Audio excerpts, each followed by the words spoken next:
has led him into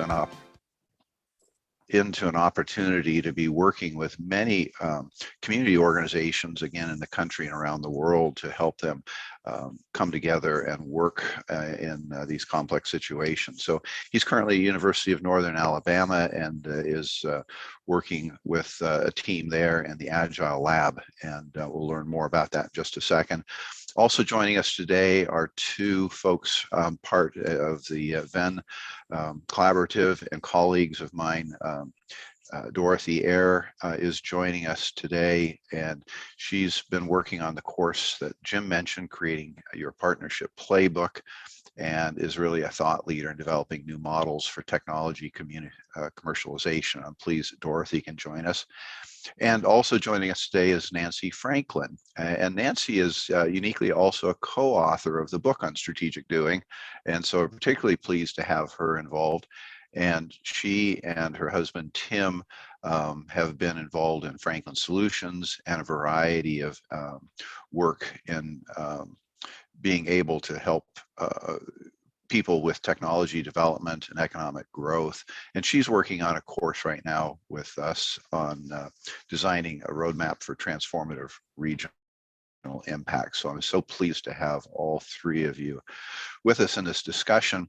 I'd like to jump in to a discussion initially with Ed, just to kind of get this framed. And Ed, I'm wondering if you could jump in here now and just tell us a little bit about you, and maybe correct anything you want to about what I've said so far to keep the record straight. But in particular about you and the Agile Strategy Lab. And in particular, one of the things that I've picked up on is you focused in on the Agile Strategy Lab on agile leadership and building an agile economy. And I'm wondering if you could talk just a little bit about what that means to you and this effort on this agile economy as it relates to your work and strategic doing. So I know I threw a lot at you there, and I appreciate your thoughts. Yeah, I think the journey I've been on is from moving from a strategy practitioner to a strategy scholar, and trying to bring some rigor to this whole process of doing strategy in networks. This is a big challenge, of course. Why did I start there? Well, what I was really trying to do was solve complex problems in open networks when nobody can tell anybody what to do. How do you do this? How does that happen? And why is that so important? Well, I think most important is that we're facing these really, really complex challenges, and we're not going to generate ingenious solutions without collaboration. So we have to have collaboration, open innovation, networks, and we have to know how to operate in that environment. And that's really what strategic doing addresses. So I came to Purdue after having developed a model in my head as a practitioner, came to Purdue in 2005. In 2016, we established when we were confident we had something that we could teach, we established the Agile Strategy Lab. And then I retired from Purdue in 2019. My colleague at Purdue, Scott Hutchison, is still operating the lab up there. And then we created an Agile Strategy Lab at the University of North Alabama, where we'd been working for about 8 years prior to coming there. So we were invited to come down there, and it's just been great. So that's in a nutshell what we do. In the lab, we try to develop new approaches, new tools, new concepts, and we can get into that around ecosystem development, open innovation, platform design. How do we do this? And I think we're on the cusp of some very important scholarship and very important practice that we can combine.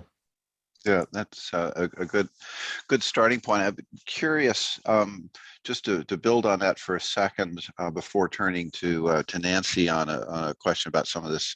But you have been introducing this idea of agile economy that has been building upon strategic doing, and I'm curious about what's the connection, or what's the path that took you from what has been, as I learned about your work, 10 years ago, it was really strategic doing, but it seems like recently this agile economy concept has really brought this together into a broader system view of economic activity. Could you just share us a little bit more about this agile economy and how that's come about? Well, we've seen that several different waves of challenge have kind of swept over our economy. And I mean, it really started with globalization in the 80s. The internet in the early 90s started to change everything.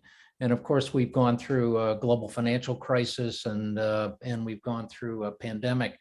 And so we understand that now we're in a very what John Seeley Brown calls a whitewater world. We're in a world of continuous change.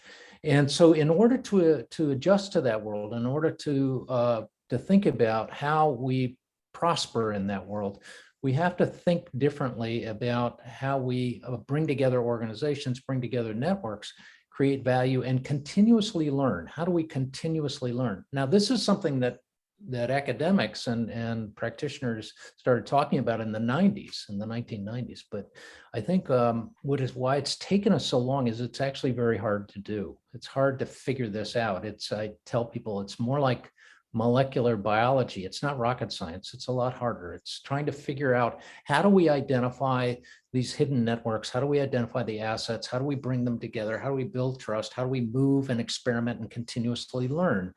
And it turns out that the paradox of strategic doing, I think, is that the key to all of that is we have to become much better at our oldest technology, which is our conversation. We have to become much more adept at designing and guiding our conversations. And that's really what strategic doing helps us do.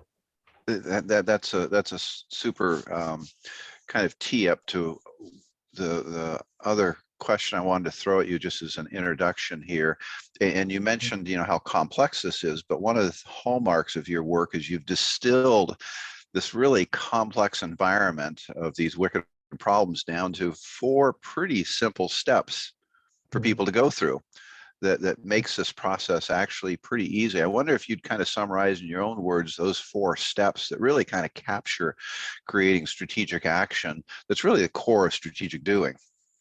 Well, as I was developing this in the 90s, I was doing a lot of collaborative work both in the US and in China, negotiating joint ventures. And I came to recognize that I was guiding conversations with questions, number one. Number two, I was guiding them with the same set of questions. What could we do? Which is an expansive question. It opens divergent thought. What should we do? Where we start to pivot toward picking a priority. What will we do? Where we really create an action plan. And then when are we coming back together again? Or what we call is, what's our 30-30? When are we going to revise our strategy? Because it's a continuous process. There's no done here. There's no final strategy. And it's a continuous learning process that we have to hold ourselves to. So those 4 questions actually help you design and guide what I call a strategic conversation, which is a conversation that answers these questions of critical questions of strategy. Where are we going and how will we get there? And if we answer those 2 questions with a conversation structure around those 4 questions, we can quickly come to a collaboration. So it turns out that, there is simplicity on the other side of the complexity. It took a long time to get there, but now we can teach this. Yeah, that's fantastic. I'm reminded of some quotes, and I wish I could pull up one in particular, but there's a couple people that basically said, if you want something done quickly, it's going to be really long. If you want something short and simple, it's going to take me a while to do it. And it reflects the trajectory of the work that you've done, that you've been able to distill it that far. I'd like to pivot a little bit now to Nancy, who I believe is a co-author with you on the book Strategic Doing. And Nancy, I'm wondering if you could jump in here and reflect a little bit on, why do you think our community identified strategic doing as a top influencer in the coming year in the realms of community and economic development? And any thoughts you'd like to bring in also to what Ed has done, just to introduce the topic for some of the folks that maybe aren't as familiar with strategic doing, to understand kind of the perspective on why this is an important topic and why it came up as a top area for us to focus in on. Well, Kai, I would start with the fact that I think the name itself is just cool and catchy. What I've found, people hear strategic doing and they immediately want to know what it is because it sounds interesting. So I think it's, it starts with a curiosity about what this is. And I think once people begin to understand a little bit about strategic doing, they realize that it's very action oriented, which is extremely appealing to people, especially many of us who have sat in long meetings where we go through a lot of conversation, come up with what seems to be a great plan, and then people leave the meeting and nothing happens. And I think so many of us have had those kinds of experiences, that having a way to actually get people to organize to do something and to actually start doing something when they're together is really refreshing and provides a lot of energy to people. As Ed said, it's really built around collaboration.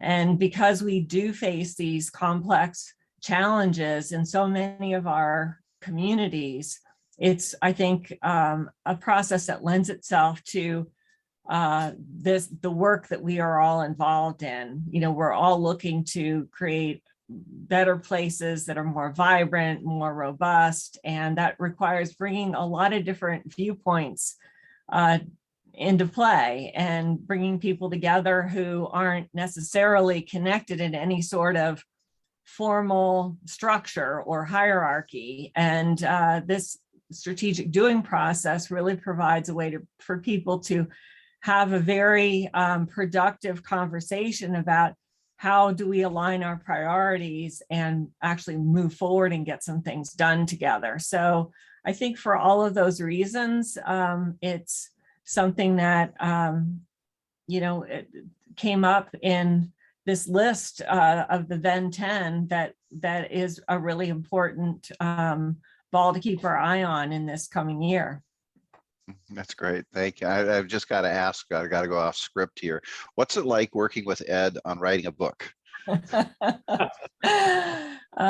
it's wonderful. I mean, Ed is just, really a genius in many ways. I think Ed's genius is that he has this tremendous curiosity about all these rich concepts that are pretty complicated, and is able to boil them down into everyday language and sort of simple terms that we can get our arms around. And so I think that, the strategic doing book, I hope people find as something that's a very sort of user-friendly tool and resource. It's written in, sort of everyday language. It's not really an academic tome, and it has a lot of stories in it that talk about how people have used strategic doing in different ways. So anyway, it was a great experience. Yeah. What do you think, Ed? Are you going to write another book again?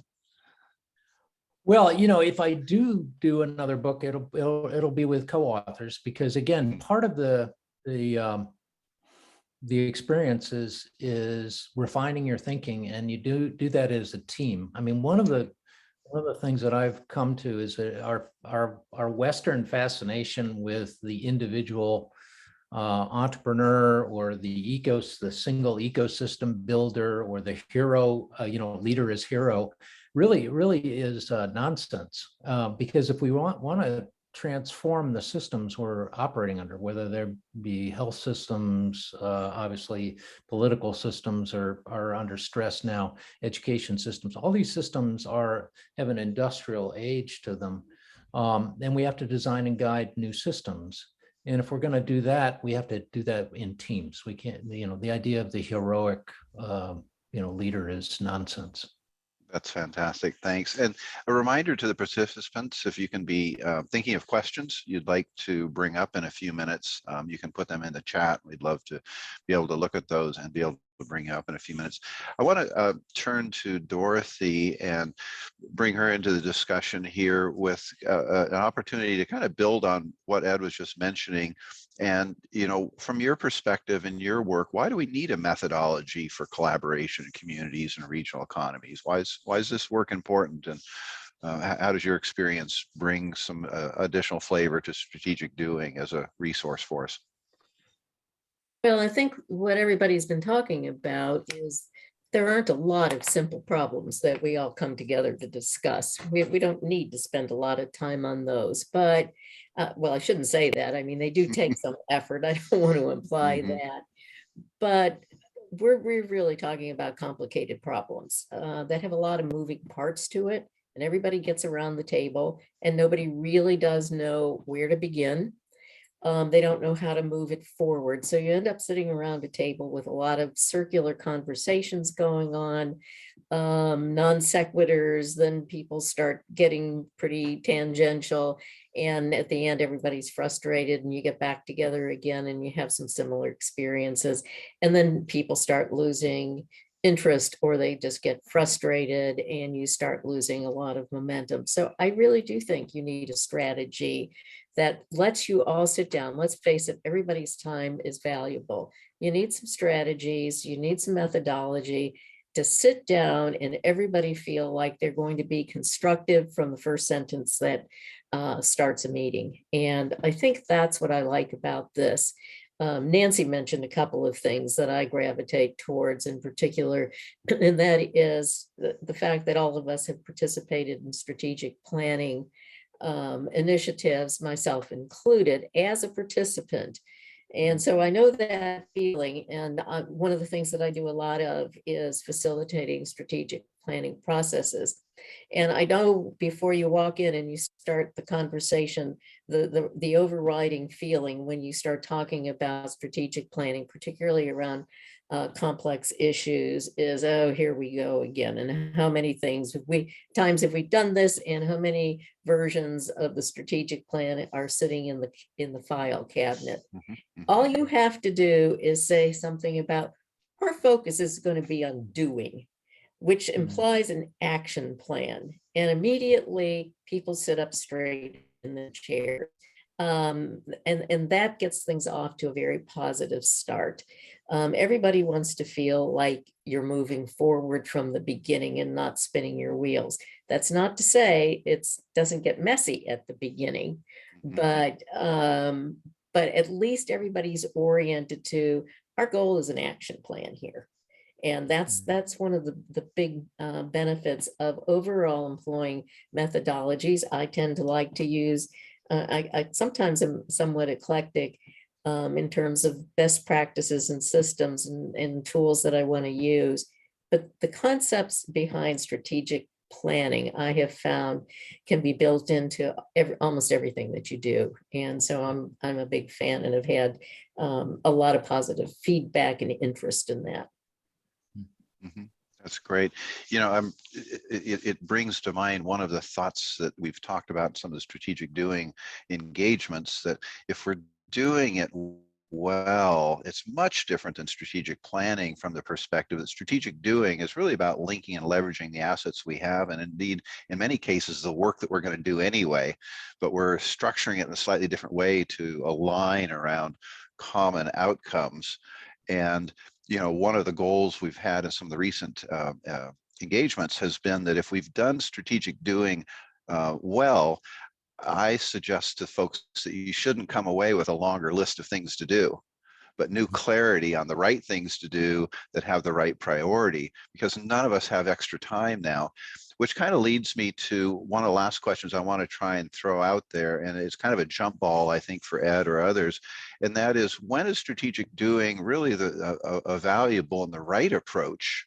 And how do you assess that opportunity and readiness so that folks here that are maybe being exposed to strategic doing and learning about it might have some clarity on when is this the tool to use, and maybe when is there a little more work to be done before it would be the strategy to bring in?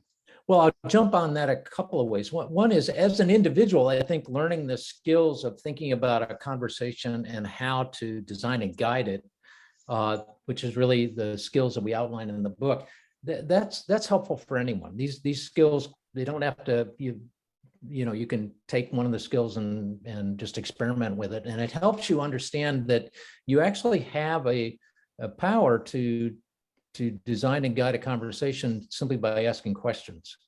So on the individual level, I think it's important for any situation. But on the where is this designed to be deployed? Well, it's really designed on wicked problems, and I'll go back to two Australian scholars, Alfred and Head, who defined two dimensions of wicked problems. One is that the problem itself has many underlying causes and doesn't have a clear solution. So one of the areas, for example, is teenage homicides in Flint, where we've worked. There's no real single cause to that, and of course, there's no really clear fixed solution. The second is that the solutions that you come up with, that the trying to make things better, involve a lot of people. So the collaboration itself is complex. The interactions of people are complex. And so these two dimensions, when they intersect, that's really where strategic doing is a good tool to use, is a good framework, is a good protocol. Protocol is probably a better way to think about it. The idea that we try to emphasize in our class is that, generally speaking, you have two types of problems that you deal with. One is a technical problem where there's a problem, there's a solution, it's been solved before. For example, your computer doesn't work or your car doesn't start. These are technical problems. You do root cause analysis, you figure it out and you solve the problem. And experts are there to help you. Adaptive problems, which is problems that are wicked problems, we've not confronted before. We don't have a clear solution, and this is again where you have these two dimensions of a wicked problem that helps you keep in mind: is this a problem that's been solved before? And increasingly, of course, because of the volatility in our markets, we're coming to problems that we've never had to solve before. So yeah, it's a problem we haven't solved before.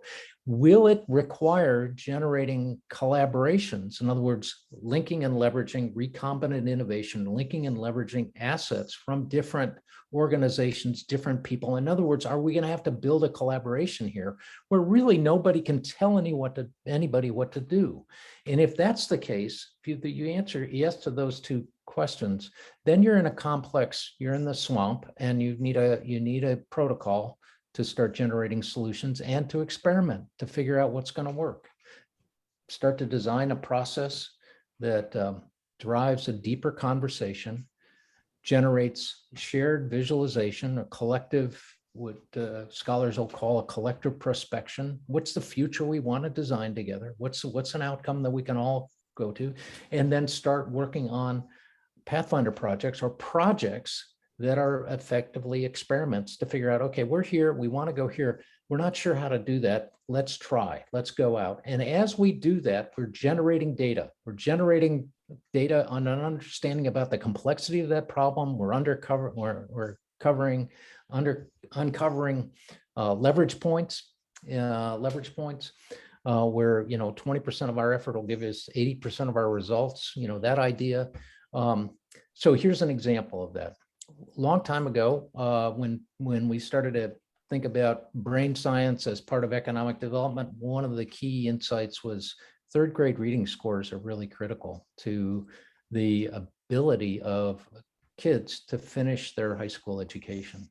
So that's a leverage point. If we work on third grade reading scores and getting kids to read at grade level, that will definitely improve the outcomes, the high school outcomes that these kids have. So things like that, these are leverage points, but there are many of them. There are many different ones. And we just don't, until we start experimenting and doing things, we're not going to find them. Super, thanks. Turning to some questions, Jim, I saw there's a question from David in the chat. I don't know if there's any other hands up. You want to bring David on for that question, or is there other hands up that I'm missing? Yeah, well, David, my colleague will make it possible for you to turn your audio and video on. We'd love to have you share your question. So just, unmute and show your video as soon as you got that ability to do it.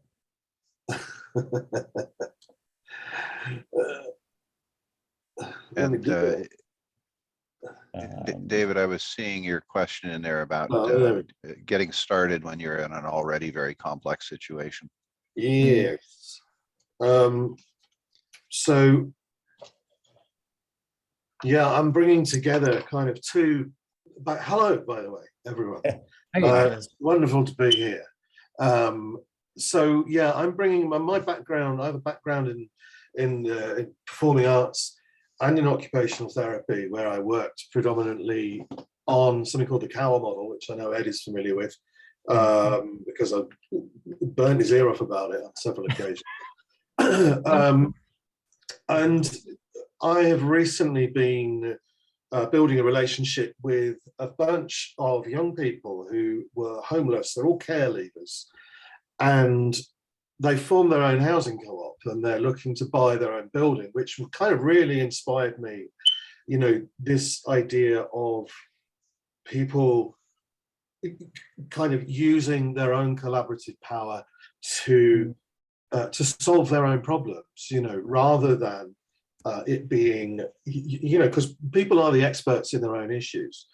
And I've been operating under this premise for a while now, that we don't really get the best of people who have had traumatic experience, because people who've lived through trauma and exceptional circumstances have incredible skills. Right. They're usually very creative, they're very adaptive, they're very agile, you know, but they lack the resources to put that into action. So this is sort of a driving premise behind what I'm trying to put together at the moment.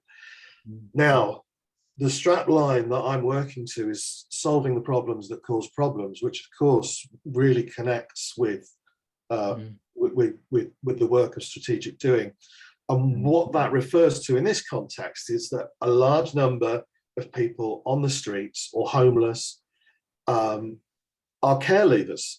So, you know, homelessness is just a symptom of a problem that is going unaddressed, which is people are just being kicked out of care, and that's it. And they're left with, and they've usually got sort of like issues around isolation and attachment, and a whole raft of issues that they're not equipped to deal with. So that's kind of the background to what I'm doing. And I think that I've been looking for an opportunity to use strategic doing alongside my own, some of my own frameworks, one especially called the Cower model, which is an OT framework that uses metaphor to generate a kind of shared language. And I'm just looking for a way of, you know, kind of how do I integrate strategic doing into this behemoth that I've created, which is there, yeah. Part of it is recognizing that the tool that you have, the way in which you deal with this challenge, is by guiding conversations. And one of the fundamental principles of strategic doing is that everybody has gifts. Everybody has gifts. And of course, a lot of people who've been through trauma or who've grown up in very difficult circumstances don't believe they have any gifts, or they've been told they don't.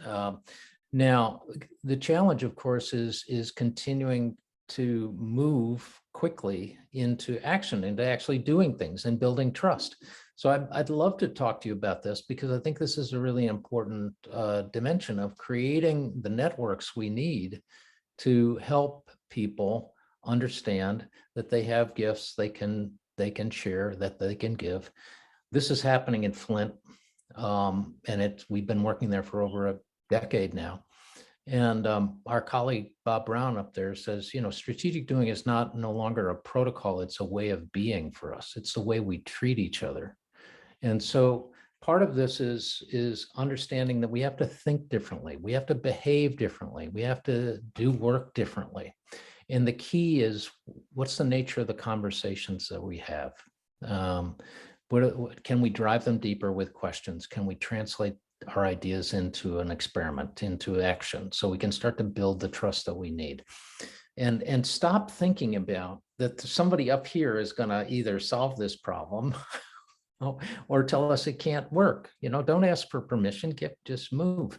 So yeah, let's circle back, David. I'm glad you're connecting again on LinkedIn. And so let's set up a time where we can talk about this, because I think it's a very important issue. Yeah, I'd love to do that. Thank you.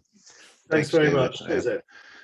Yeah, I wonder if we can turn to the question from Doug, and I'm just going to pull it off the chat here to keep flowing here. And you know, Nancy may also have a thought, Ed, but building on where you're just at, what are the dynamics that have strategic doing communities sustainable over time? I know we've been discussing this in the deployment projects that are going on.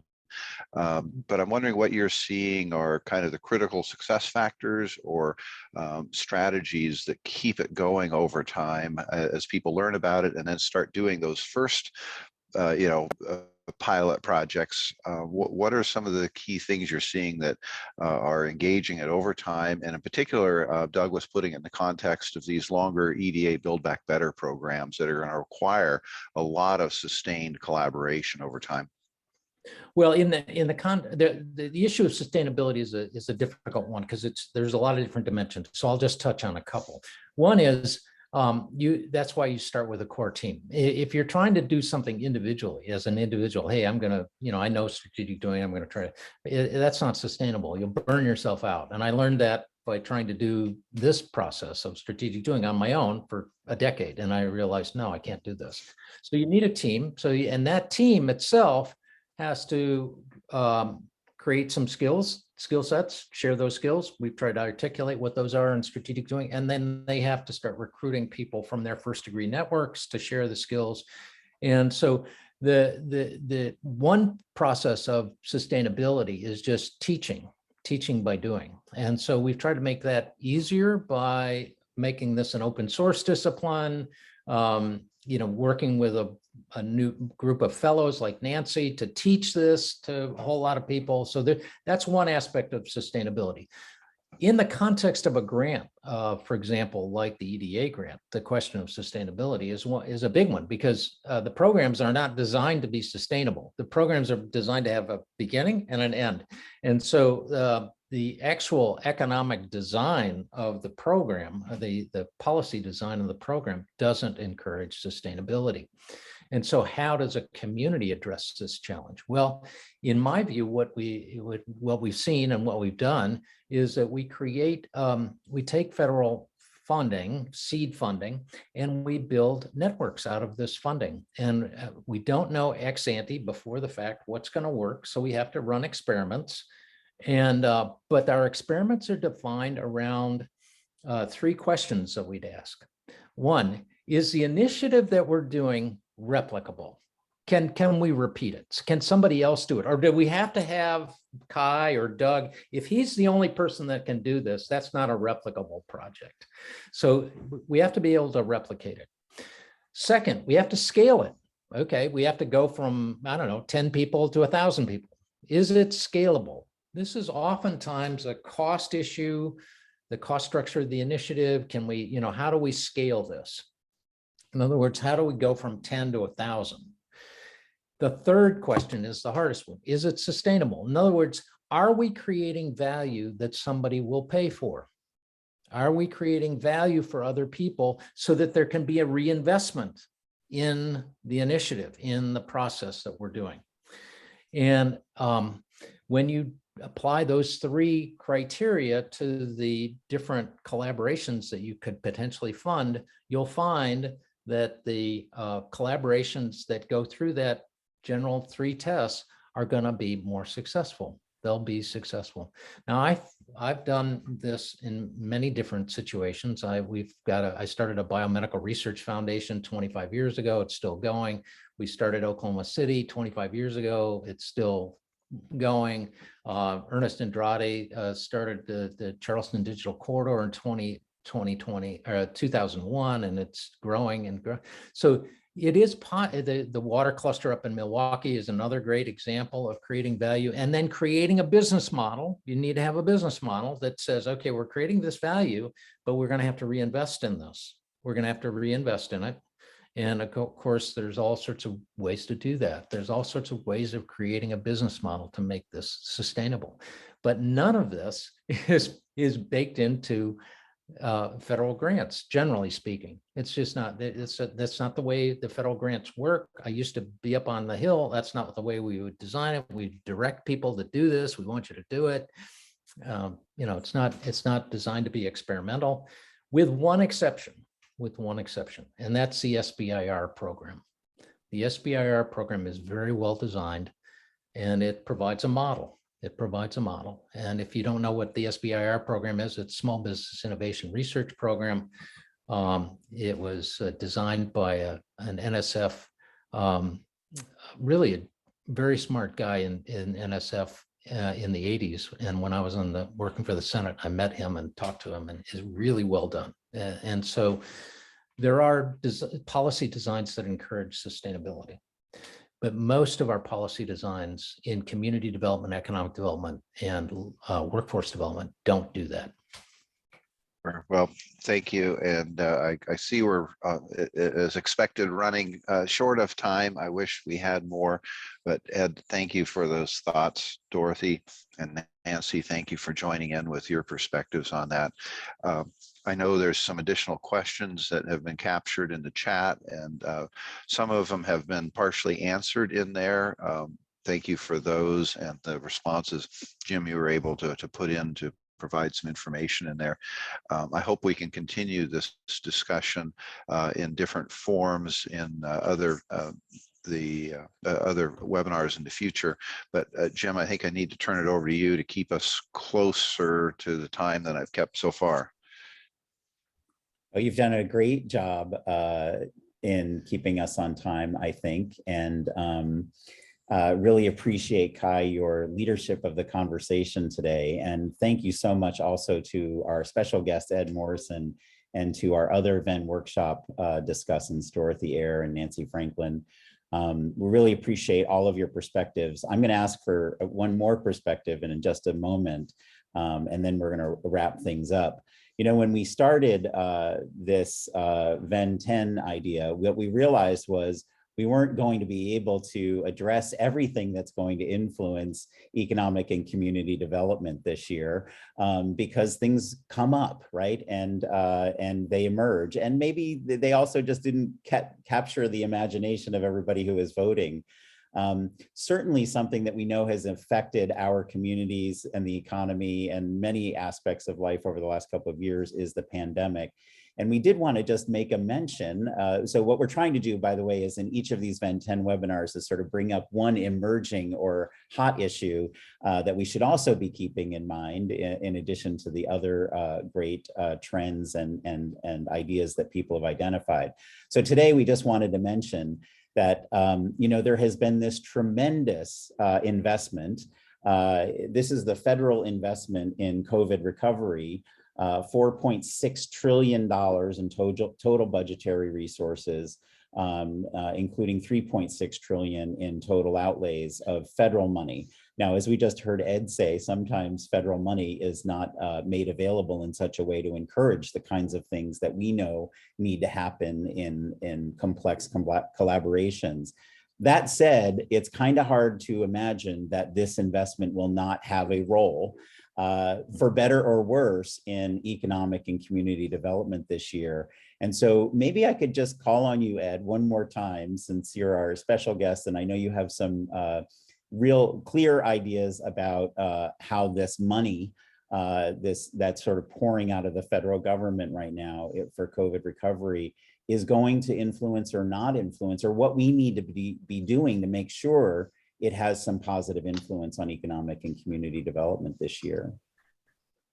Yeah, so I think one thing is that the challenge is that the underlying statutes, the underlying programs, the program staffs that run these programs are not well versed in collaboration. They just, you know, it's just not part of their skill set, not part of their structures. So this is one of the challenges long term that we're going to have to build. One, better underlying economic development, community development, workforce development, authorizing statutes, you know, that they're structured. Most of them are, you know, can go back to the 1950s and before. And then we're going to have to train federal employees, federal program officers to be more collaborative, because they aren't. They run their programs. They're just, you know. That said, the good news is that strategic doing training is widely available now. It's it's growing. It's becoming more and more available. It's a very high leverage activity. In other words, you can generate a lot of value out of it. And it doesn't cost much. It's cheap. I mean, you can, and so what I would be thinking about is how do I use these federal programs to build networks?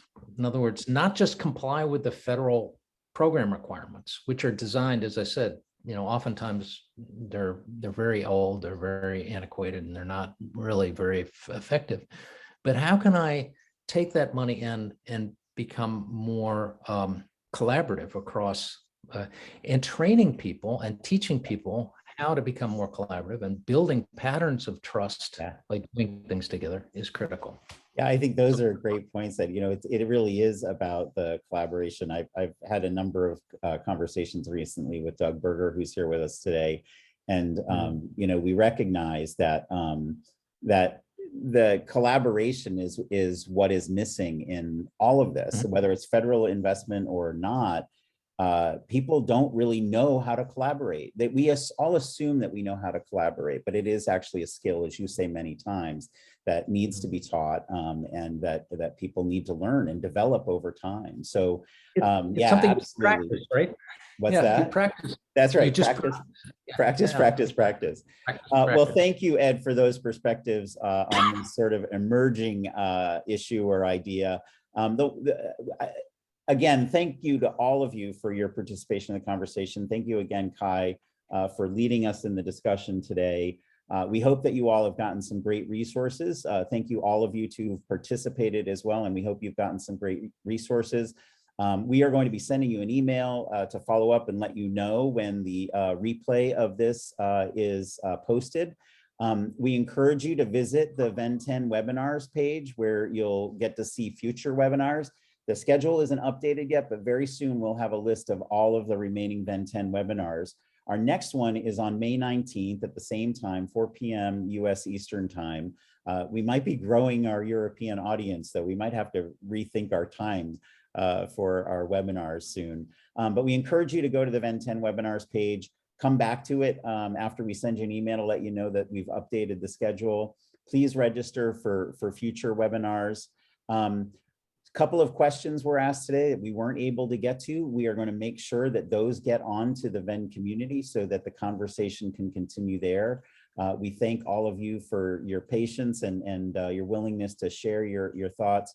By the way, Ed, I did want to call your attention to the fact that one of our participants, Monica Healy from Mexico, waved hello to you because she wanted to let you know she was here and say hello because she enjoyed meeting you so much when she did.